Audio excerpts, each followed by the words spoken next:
60 शब्द प्रति मिनट शुरू। अध्यक्ष महोदय, वित्त मंत्री जी ने वित्त विधेयक सदन में प्रस्तुत किया है। मैं इसका स्वागत करती हूँ।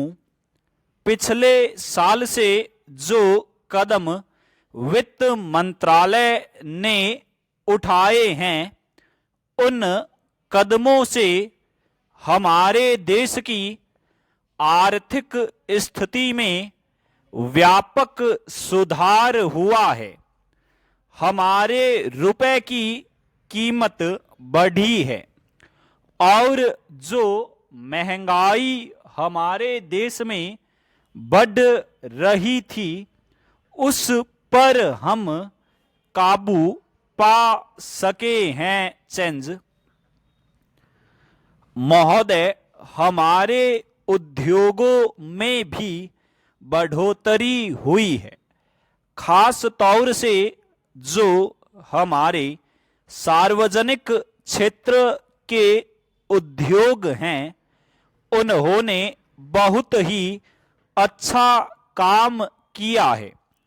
जो मुनाफा उन्होंने दिखाया है, उसे देखकर आशा की जा सकती है कि हमें बाहर से किसी प्रकार का सामान आयात नहीं करना पड़ेगा।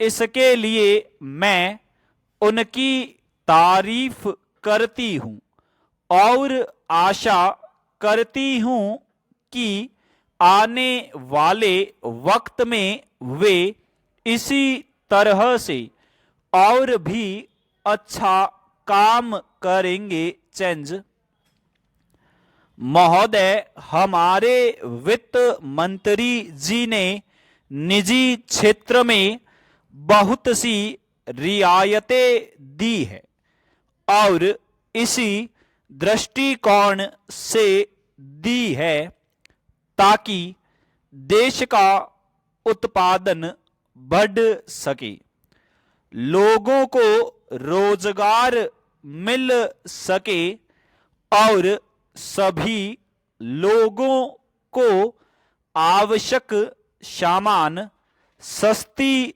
दरों पर उपलब्ध हो सके। सीमेंट पर जो शुल्क घटाया गया है, उससे मकान बनाने वालों को भारी सहायता मिली है। इसी तरह से चीनी मिलों को, पटसन और कपड़ा मिलों को भी बहुत सी रियायतें दी गई है। सूती कपड़ा मिलों को सस्ता कपड़ा बनाने के लिए रियायतें दी गई है।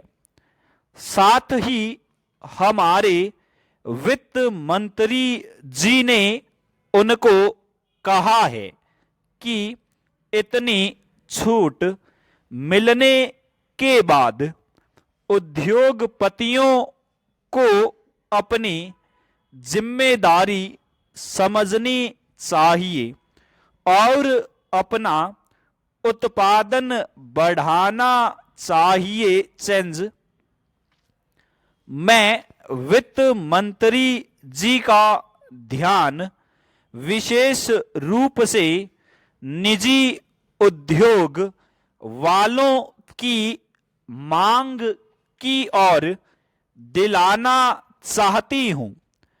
उन्होंने मुख्य रूप से यह मांग की थी कि उनको आयकर में रियायत दी जानी चाहिए।